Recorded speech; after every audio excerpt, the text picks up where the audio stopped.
आज मुझे याद आ रही है एक ऐसी शख्सियत की जिनका नाम था बाबू उम्मेद सिंह जी।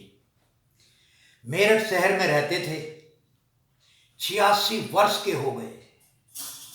आंख बराबर, कान बराबर, दांत बराबर, चेहरे की मुस्कुराहट बराबर, दिमाग बराबर, सब कुछ। अरे गाड़ी चलाना सीख रहे थे वो उस समय। और मेरे से कहते थे, मैं कहता था बाबूजी आप तो बड़े एकदम यंग लग रहे हो, चेहरे पर कहीं झाई नहीं, कुछ नहीं, चमक है। कहते थे ये सब साधना का फल है, भजन अभ्यास का फल है।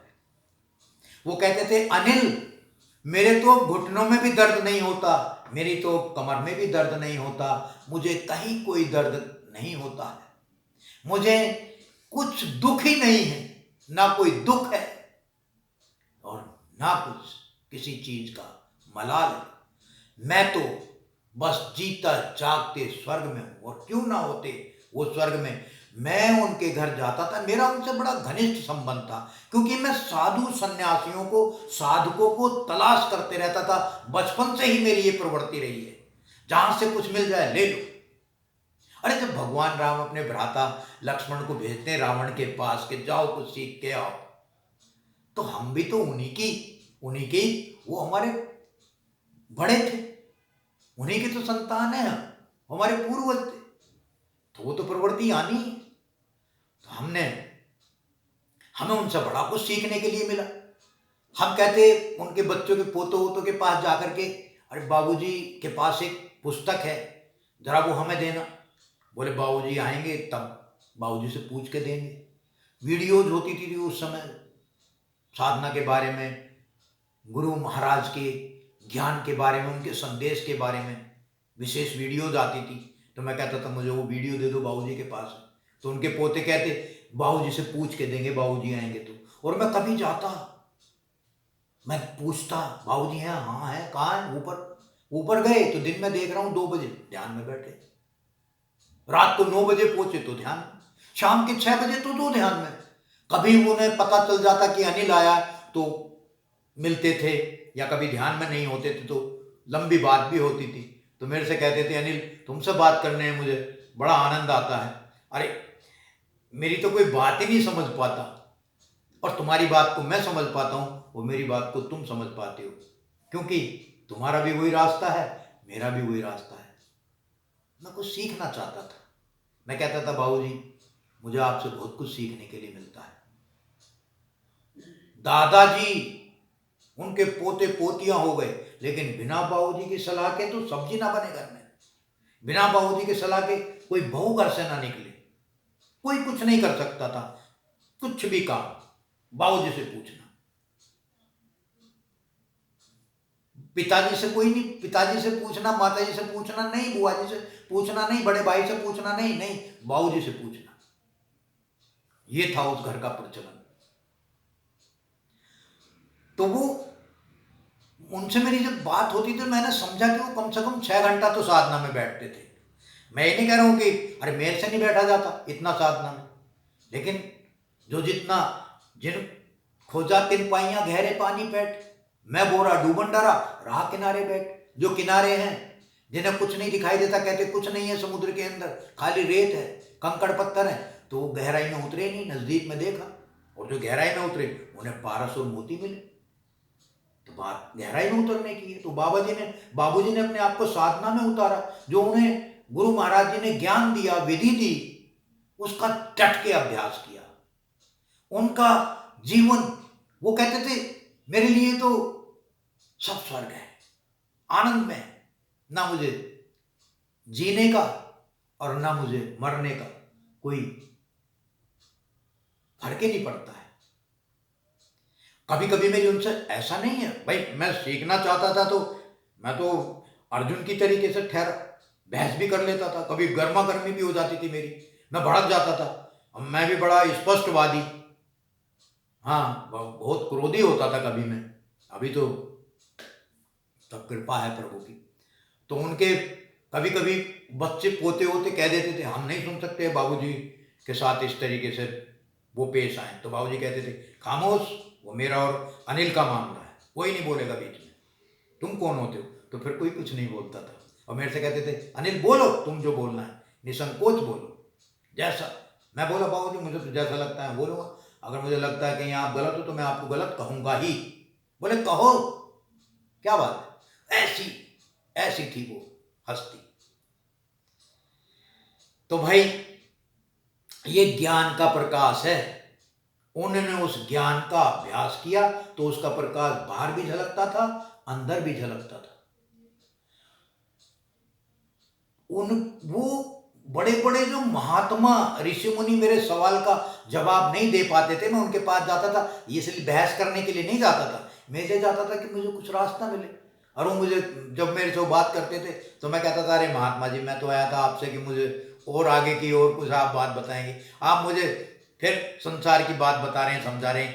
अरे संसार के बारे में बताने के लिए तो पूरा संसार है, समाज है, परिवार है, आप फिर मुझे वहीं की बात बता रहे हो। अरे वो कैसे होगा, परिवार का भरण पोषण क्या होगा क्या नहीं होगा, वो मेरी जिम्मेवारी है, मैं देख लूंगा। आप फिर परिवार की बात कर रहे हो।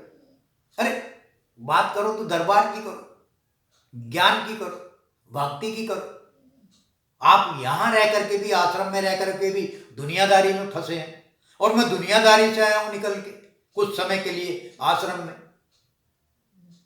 तो आपसे तो अच्छा मैं कि मैं कुछ सीखना तो चाहता हूं, ऐसा मेरा बहस हो जाती थी कभी संत महात्माओं से भी। तो जैसा है वही वट जो है साफ कह देना, अटपटा लगे लगे किसी को। तो ये थी प्रवृत्ति। पर अब धीरे धीरे धीरे धीरे बाबूजी से सीखना, संत महात्माओं से सीखना, सदगुरु से बार बार प्रार्थना करना, वो भजन का अभ्यास करना, कुछ मैं परिवर्तन तो देखता हूं अपने आप में। कहाँ इतना बड़ा क्रोधी, महाक्रोध, और कहाँ आज कभी कभी तो मैं क्या बतलाऊं, गाली भी दे देते हैं कुछ लोग और मैं फिर हल्का लगता है कभी झटका, लेकिन फिर मैं शांत हो जाता हूं अभी, क्योंकि ये प्रक्रिया है, ये भी एक पढ़ाई है, इन सबसे गुजरना है। अगर कोई गाली ना दे और मेरे पे फर्क ना पड़े, मेरे पे कोई फर्क ही नहीं पड़ता, अरे गाली दी नहीं तो फर्क क्या पड़ेगा तुझ पे। बात तो तब है जब कोई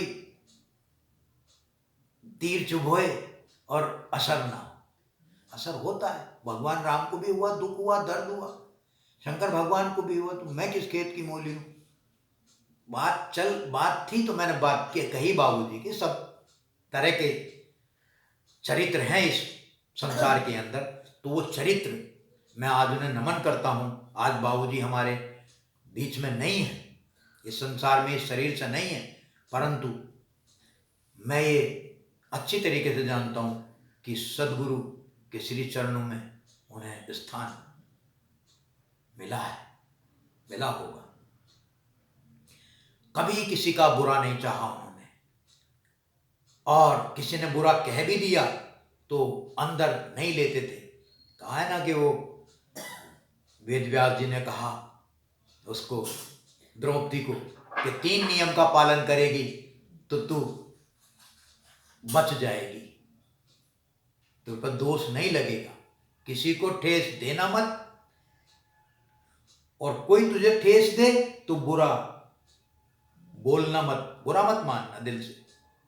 और अगर बुरा मान भी जाए किसी कारणवश तो बदले की भावना तो कभी मत रखना।